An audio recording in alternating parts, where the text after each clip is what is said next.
Hoje no Mapas DC vocês irão conhecer a história de um país revolucionário, que já foi a casa dos piratas. Esse vídeo é sobre a história de Cuba, e hoje eu vou contar a história desse país no Caribe, que é amado por alguns e detestado por outros. Mas eu quero deixar um aviso, esse vídeo não tem viés político, é só a história de Cuba. Então vamos conhecer a história desse país. A história de Cuba começa há muito tempo, com as migrações dos povos pré-colombianos do Golfo do México, Flórida e Bahamas. Esses povos passaram a viver nessa região, e a tribo dos Tainós foi uma das mais importantes, e passaram a ser os Tainós. E esses Tainós, que eram indígenas, eles tinham uma raiz linguística sul-americana. Eles tinham uma sociedade dividida entre os Naboriá, que eram os plebeus, e os Nitainó, que eram os nobres. Só que quem mandava mesmo, entre aspas, eram os sacerdotes, que tinham altos contatos com os deuses. Mas enquanto isso, na Europa estava todo mundo querendo ir para a Índia, pois a Índia tinha muitas riquezas, e Portugal foi uma nação pioneira no caminho para a Índia. Só que uma certa vez, um genovês, português, espanhol, enfim, o mais aceito é que Cristóvão Colombo seja genovês, ou seja, italiano. Ele jurou para os portugueses que era possível chegar às Índias pelo oeste, mas ninguém acreditou nele. Só que as cortes de Leão e Castela decidiram financiar o seu projeto. E ele, em 1492, acaba não chegando na Índia, e sim na América. A primeira ilha que Cristóvão Colombo colocou seus pés na América foram as Bahamas. Mas em 27 de outubro de 1492, ele chega. Os tainós foram muito receptivos com os espanhóis nas Bahamas. E em Cuba não foi diferente. E Colombo escreveu sobre esse povo o seguinte: eles começaram conosco e nos deram tudo o que tinham de boa vontade. Eles tiveram um grande prazer em nos agradar. Eles são muito gentis e desconhecem a maldade. Também não matam nem roubam. Vossa Majestade pode acreditar que não há no mundo gente melhor.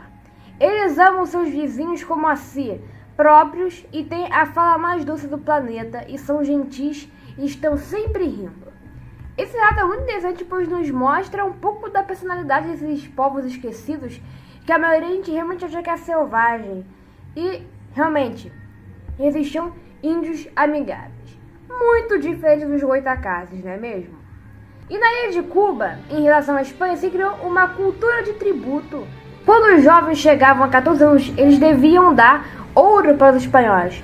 Senão, os espanhóis iriam cortar as suas mãos, eles iriam sangrar até a morte. A amizade nem é um pouco tóxica, vocês já perceberam, né? Essa punição espanhola fez com que muitos indígenas se revoltassem. Muitos não saíram vivos dessas revoltas. E essas revoltas continuavam. Realmente a revolução sempre esteve no sangue de Cuba de alguma forma. Cuba passou a ser uma ilha da Espanha. E a economia de Cuba era baseada no cultivo de tabaco e da cana-de-açúcar.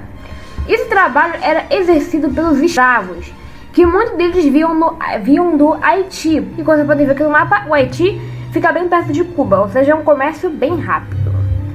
Mas no século 17 e 18 começaria uma das eras mais famosas da história, a Grande Era da Pirataria. E Cuba é a maior ilha do Caribe, além de ter sido uma das mais ricas do Mar do Caribe. E aquilo era um prato cheio para os piratas. E o maior pirata da ilha de Cuba era ele, Jack Sparrow.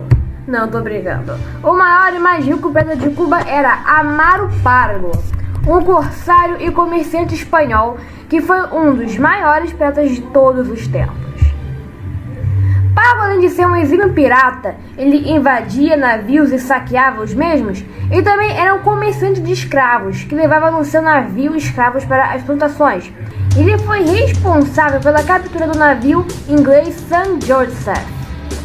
E no final da vida, ele era o homem mais rico das Ilhas Canárias, e morreu em 1747.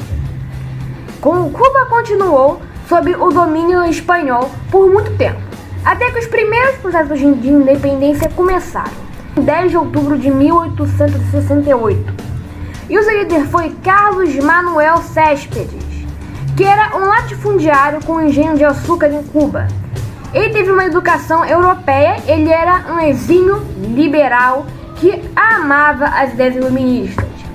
Ele conseguiu tirar Cuba das mãos da Espanha com 200 homens e proclamou a independência da ilha. E ele proclamou que todos os escravos que lutassem por Cuba seriam soltos. Mas sabe quem não gostou disso?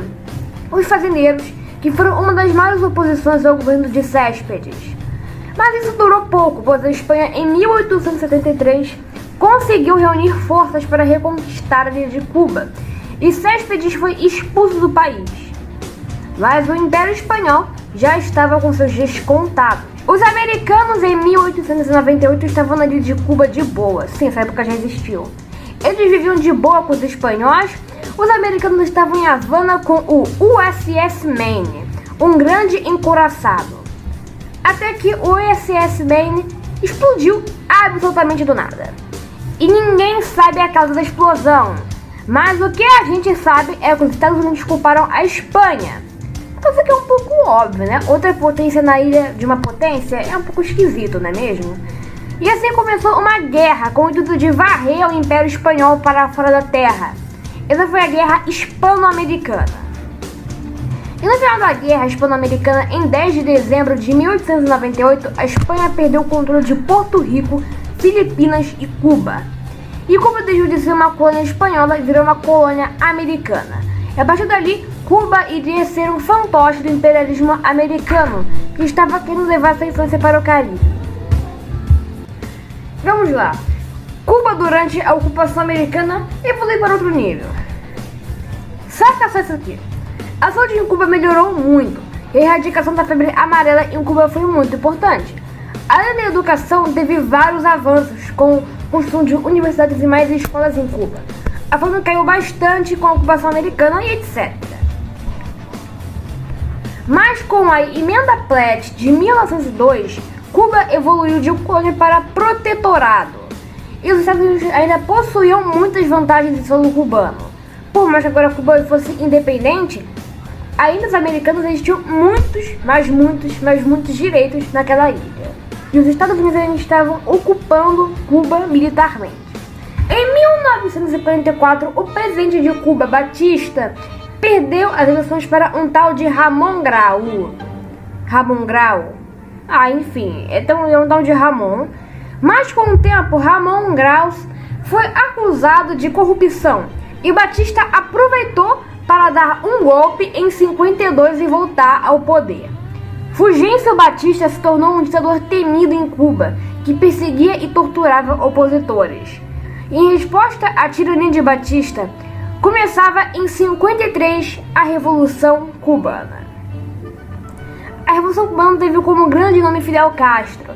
Os outros nomes importantes dessa revolução foram Raul Castro, irmão de Fidel, e Ernesto Che Guevara, o grande nome da luta revolucionária na América Latina, e Camilo Cienfuegos.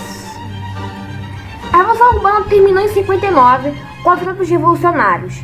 Mas enfim, o Fulgêncio Batista perdeu em Cuba e agora Cuba era uma nação revolucionária e socialista. Em 61, os Estados Unidos reuniu refugiados cubanos que foram treinados pela CIA. Em 15 de abril de 61, eles invadiram a Baía dos Porcos, mas foram derrotados pelos cubanos e os invasores foram enviados para o paredão. Esse paredão aqui. Só que tudo ficou muito pior em Cuba no momento mais perigoso da Guerra Fria, que foi a crise dos mísseis de Cuba, em 62.